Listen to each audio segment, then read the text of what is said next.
പടത്തലവൻ കുട്ടപ്പനെ കണ്ടേയില്ലല്ലോ ഇന്ന്. ദൈവമേ ദൈവമേ ദൈവമേ ദൈവമേ, എന്തിനെന്നേ രാവിലെ കിടന്ന് ദൈവത്തെ വിളിക്കണത്? രാവിലെ എന്റെ പഴങ്കഞ്ഞിയും ചുട്ട കരുവാടും അടിച്ചു മാറ്റിയവന്റെ തലയിൽ ഇടിത്തി വീഴണേ ദൈവമേ ദൈവമേ. മാറ്റി പ്രാഗിയത് നിനക്കുള്ളതാണെന്ന് ഞാൻ അറിഞ്ഞില്ല. ഞാൻ അറിയാതെയല്ലേ നസക്കി അടിച്ചത്. അതിനൊന്നും അവന്റെ കൈക്ക് ഒരു കുരുവില്ല. നിർത്തൂ. ഞാൻ ചഞ്ചലചിത്തയായി. എന്ന് വെച്ചാൽ ആകെ വേവെടുത്ത് നിൽക്കുമ്പോഴാണോ നിന്റെയൊക്കെ പിള്ളേര് കളി? നമ്മുടെ 2 മക്കളിൽ ആരെ രായാവാക്കും? എന്റെ മകൻ, എന്റെ മകൻ. എന്തെന്ന് ചോദിച്ചാൽ എന്റെ മകൻ നിങ്ങൾക്ക് വല്ല ഉറപ്പുണ്ടോ? പറഞ്ഞുറപ്പിച്ചൂടെ? എന്തായാലും ഞാനൊരു പരിഹാരം കണ്ടിട്ടുണ്ട്. ഈ 2 പേരിലൊന്നും തൊടൂ. ഈ വിരലിൽ തൊട്ടു. ബാബുബലി. അപ്പൊ മറ്റവരല്ല, അത് സുരേന്ദ്രൻ ബാബുബലി. അയ്യടാ, ബാബുവിനെ രാജാവാക്കണം. ഇത് ശിവമാമിയിൻ കട്ടളை. ആ കട്ടളയായാലും കഥവാളിയായിരുന്നാലും ബാബുവിനെ ഞാൻ വിളിക്കും. കുട്ടപ്പ, ബാബുവിനെ വിളിക്കേ. ബാബു ബാബു ബാബു എന്നെ തള്ള വിളിക്കണ്ട.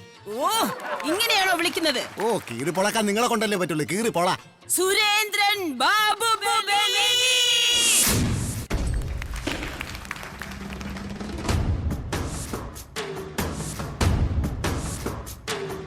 അടിച്ചടിച്ചു വാളുവേ ജവാനടിച്ചു വാളുവേ, തലക്കടിച്ചു വീഴണേ ജവാനടിച്ചു വാളുവേ.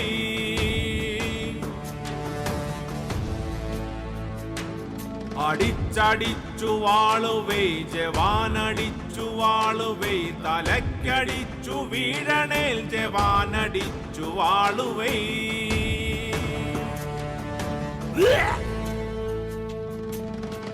ആരിവൻ കുപ്പി തൂക്കി പോയിടുന്നേ, പൈതൽ പോലെ തോളുമേലെ കുപ്പിയും കൊണ്ടുപോയിടുന്നു. കണ്ണ് 2 ചുവക്കണേ, കയ്യും കാലും വിറക്കണേ. ജവൻ തന്നെ വാങ്ങിച്ചിട്ട് തന്നെത്താനെ കുടിച്ച് തീർത്ത് വെളിവില്ലാതെ നടക്കുന്നേ.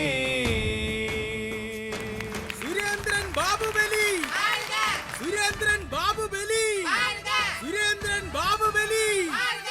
എന്താണ് കിടന്ന് കീർണത്?